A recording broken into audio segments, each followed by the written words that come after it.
우리에게 허락하시는 하나님의 말씀은 갈라디아서 1장 1절에서 5절까지 말씀입니다. 갈라디아서 1장 1절에서 5절까지 말씀 제가 읽기를 시작합니다. 사람들에게서 난 것도 아니요 사람으로 말미암은 것도 아니요 오직 예수 그리스도와 그를 죽은 자 가운데서 살리신 하나님 아버지로 말미암아 사도된 바울은 함께 있는 모든 형제와 더불어 갈라디아 여러 교회들에게 우리 하나님 아버지와 주 예수 그리스도로부터 은혜와 평강이 있기를 원하노라. 그리스도께서 하나님 곧 우리 아버지의 뜻을 따라 이 악한 세대에서 우리를 건지시려고 우리 죄를 대속하기 위하여 자기 몸을 주셨으니 영광이 그에게 세세토록 있을지어다. 아멘. 네, 오늘 말씀은 상당히 짧지만 그야말로 핵심을 바울 선생님을 통하여 하나님 우리에게 말씀하고 일깨워 주시고 계신다 싶습니다. 갈라디아서를 마틴 루터가 두고 이렇게 얘기했습니다. 나는 갈라디아서와 결혼했다. 그의 그 갈라디아서에 나온 그 복음에 대한 사랑, 복음을 주신 하나님에 대한 사랑이 얼마나 컸는지 조금 짐작할 수 있었습니다. 정확하게는 제가 루터 아내 이름을 모르겠는데 아무튼 루터 아내 이름을 이야기하면서 나는 지금 아내가 아니라 갈라디아서와 결혼했다 그렇게 표현했었습니다. 그렇게 귀한 말씀을 이제 오늘부터 저희가 아침마다 묵상하게 되는데요. 개인적으로도 참 감회가 있습니다.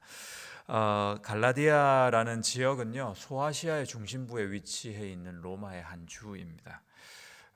사실 이 갈라디아서가 쓰여진 배경을 보면 그 안디옥 교회가 있지 않습니까? 초대교회 중에 안디옥 교회에서 바나바를 세우고 바울을 선교사로 세우거든요. 선교사로 세워서 파송을 이제 처음 하게 되는데 그 두 사람이 선교를 시작한 처음 지역이 갈라디아입니다. 그러니까 바울의 선교 여행 중에서 제일 처음 교회가 세워지면서 그 갈라디아 교회를 잇따라 연이어서 이제 계속 교회가 세워지거든요. 참 바울에게도 뜻깊은 그런 교회가 아닌가 싶습니다. 그런데 어느 한날 바울이 그 교회를 항상 생각하고 있다가 좋지 않은 소식을 듣게 됩니다. 어떤 소식이냐면 갈라디아 교회는 참 본인에게는 애정이 가는 그런 교회인데 이렇게 교회를 세우면서 처음 세워진 교회가 아무래도 마음에 걸리고 있는 차에 이런 소식이 들렸던 거죠. 유대인인데 예수님을 믿는 분들이 교회에 계신데 또는 교회에 계속 들어오고 계신데 그분들이 아직 유대인의 어떤 전통이나 그릇된 어떤 의식들을 아직 그런 때를 잘 벗지 못하고 유대교에서 가지고 왔던 그런 안 좋은 어떤 신앙관 그런 것들을 계속 복음에 접목시키더라는 겁니다. 그래서 복음이 변질되고 있었음을 바울이 체감했습니다. 그래서 바울은 좀 걱정하는 또는 높아심에서 이게 갈라디아 교회 문제만은 아니겠다 싶어서 정말로 이 복음에 대해서 다시 한번 좀 정확히 짚고 넘어가야 되겠다 하는 마음에서 갈라디아서를 썼고요. 그리고 이 편지에 녹아 있는 그 바울 저자의 톤이 아주 격앙된 톤입니다. 우리는 문자로 나와 있어서 잘 모르는데 이 톤 자체가 상당히 격앙되어 있습니다. 말하자면 곳곳에서 화를 내듯 강하게 얘기하고 있습니다. 어떻게 네모면 네모고 둥글면 둥근 것이지 둥근 네모가 있을 수 있단 말인가? 율법주의적 예수는 없다. 영지주의적 예수는 없다 하고 강하게 변론하고 있습니다. 사실 생각해보면 우리도 남이 휘두르는 칼은요 덜 무섭습니다. 눈에 칼이라고 보이고요. 우리가 그 위험을 직감하고 우리가 조심하게 되거든요. 그런데 내 안에 있는 것은 그 칼보다 훨씬 무서운 듯합니다. 내 살이 썩어 독을 내거나 내 세포인데 이 세포가 변형되면 그때부터는 내 몸을 공격하는 세포가 되는 거죠. 치명적입니다. 사이비보다는 이단이 무섭고요. 이단보다는 그릇된 열심, 우리 안에 이 면모가 훨씬 두려워해야 할 것들입니다.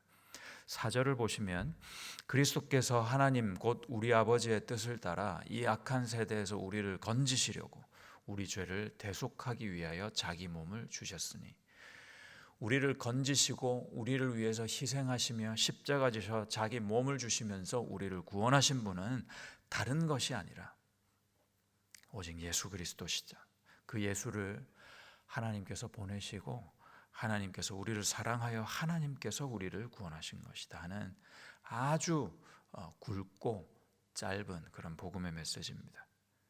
이걸 자꾸 변형시킨다는 겁니다. 여러분, 우리가 신앙생활하면서 다른 거는 다 용납해도 사실은 괜찮습니다. 화합이 훨씬 더 중요한 가치이기 때문에 그렇습니다. 그런데 그 화합이 좋다 하더라도 복음에 타협해서는 안 됩니다. 왜 그러냐? 다른 기독교적인 우리 신앙의 항목들이 참 많습니다. 우리가 지켜야 될 것들이 참 많거든요. 그런데 이 복음과 구원에 있어서만큼은 절대 우리가 양보해서는 안 되는 이유는 예수님의 가치가 거기에 들어가 있기 때문에 그렇습니다.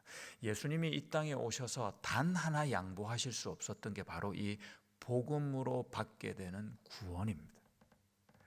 예수님이 다른 건 다 용납할 수 있고요, 다른 건 다 괜찮다 하실 수 있을 겁니다만은, 또는 하나님께서도 다 용납하실 수 있을 것입니다만은, 예수로 얻어지는 구원이라는 이 메시지, 간결하고 강력하고 이 확실한 메시지만큼은 절대 우리가 한치의 양보도 있어서는 안 됩니다. 말씀은 듣는 자나 가르치고 전하는 자나 할 것 없이 이 진리에 있어서만큼은 우리가 절대로 다른 불순물과 섞어서 전하거나 들어서는 안 됩니다. 절대 구원은 우리에게서 세상의 어떤 그 가치나 이념에서 나올 수 있는 것이 아닙니다. 오직 예수로, 오직 그 예수가 말씀하신 그 말씀으로 이루어지는 것입니다.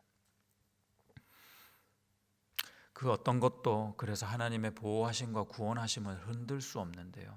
이사야 31장 5절을 보시면 새가 날개치며 그 새끼를 보호함 같이 나 만군의 여호와가 예루살렘을, 교회죠, 예루살렘을 보호할 것이라.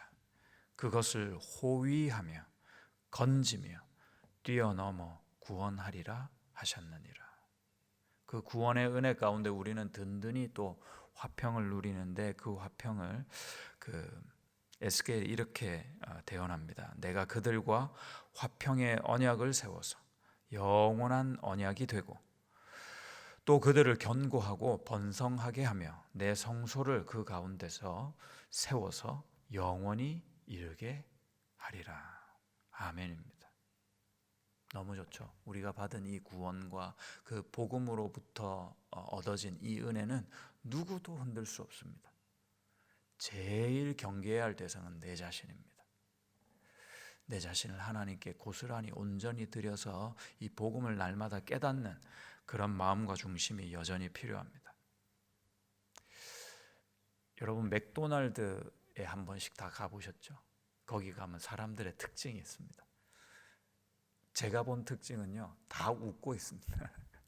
막 햄버거를 먹으면서 사람들과 함께 인상 쓰는 사람이 없어요. 제가 이제 대학교 다닐 때 한때는 그걸 발견한 거예요. 그래서 나는 맥도날드 사장이 돼야 되겠다. 그런 생각 솔직히 했습니다. 그래서 조금 몇 년 지나서는 그 맥도날드 브랜치 사장이 되려면 어떻게 해야 되는지 제가 이제 그 본사에서 문의도 해봤어요. 참 이상한 짓을 많이 했습니다. 아무튼 관심 있으시면 저하고 상담하십시오. 하고 싶어서 잘 안 됩니다. 그게요. 왜 그랬냐면요, 내가 행복한 것이 참 중요한 가치였습니다. 저는. 나는 뭘로 행복하냐면은 내가 뭔가를 하면 그걸로 다른 사람이 행복하면 참 행복하더라고요. 남들도 행복한 것이 저에겐 참 귀한 가치였습니다. 근데 얼마 지나서 또 정말 행복한 것이 뭘까? 맥도날드 햄버거를 먹는 순간에 행복하다가 그 문을 나설 때 또 불행하다면 이거는 참 진정한 행복이 아닐 수도 있겠다는 생각을 하고요. 지금은 명확한 결론이 있습니다. 뭐냐면 누군가에게 복음을 전하는 일이 저는 가장 행복합니다. 너무 즐겁습니다. 쉽다는 말은 아닙니다. 그러나 어떤 것과도 바꿀 수 없이 가장 의미 있고 나를 하나님께 참 감사하게 드릴 수 있는 그런 귀한 방법이라 얼마나 좋은지 모르겠습니다. 그냥 너무 좋고 행복한 일이죠. 저뿐만 아니라 여러분도 아마 그렇지 않습니까? 그 사람에게 복음보다 더 큰 선물을 누가 어떻게 뭘로 할 수 있겠습니까? 우리는 모두 그 일을 하고 있습니다. 오늘 본문을 거슬러서 1절을 한번 보시면요. 바울이 자기 자신을 이렇게 변론하듯 얘기합니다. 하도 말이 많으니까. 사람들에게서 난 것도 아니요, 사람으로 말미암은 것도 아니요, 오직 예수 그리스도와 그를 죽은 자 가운데서 살리신 하나님 아버지로 말미암은 사도된 바울. 자기를 이렇게 강하게 어필하는 거죠. 소개합니다. 바울이 사람들이 막 야 네가 무슨 사도냐, 네가 예수님 살아계실 때 옆에 제자로 언제 있은 적이 있어? 사도는 그런 사람들이야, 너는 사도가 아니야, 이렇게 자꾸 공격하니까 자존심이 상했을까요? 왜 초반부터 이렇게 갈라디아 교회에게 편지를 쓰면서 이 귀한 그 순간에 이렇게 얘기했을까요? 자존심이 아니죠. 바울은 의식이 있었습니다. 그때 당시 우리가 보는 성경책이 없었지 않습니까? 그래서 구약 성경만 가지고 있었고 예수님에 대한 정확한 기록이나 신앙의 기준이나 축이 없었어요. 그래서 사도권이 무엇보다도 중요한 시대였습니다. 사도가 하는 말을 하나님의 말씀으로 여기고 받았던 그런 때였습니다. 그러니까 그 바울이 가지고 있는 사도권을 자꾸 공격하는 거예요. 바울 입장에서는 이게 너무나도 큰 타격이었습니다. 자존심이 아니었습니다. 무엇에 큰 타격을 받았을까요?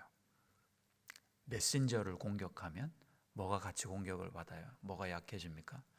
그 메신저가 전하는 메시지가 공격을 받는 거 아니겠습니까? 복음이라는 메시지를 위해서 메신저로 공격받으면 안 되는 겁니다. 바로 서야 되는 겁니다. 바울의 그 심정으로 우리도 똑같이 살아야 되지 않겠나 하는 생각을 오늘 아침에 하게 됩니다. 우리를 공격하는 세상 또는 내 자신이 나를 넘어뜨리고 있을 수도 있다는 겁니다. 나 하나 넘어지는 거야 뭐가 그리 대수겠습니까마는 나를 통해서 드러나는 예수 그리스도의 진리의 말씀과 하나님으로부터 오는 그 귀한 향기가 퇴색되어질 거 아닙니까? 그래서 우리는 그 메시지를 위해서 거룩한 메신저가 되어야 된다 믿습니다. 복음이라는 메시지를 위해서 거룩한 메신저들이 다 되실 수 있기를 그 예수님의 이름으로 축복합니다.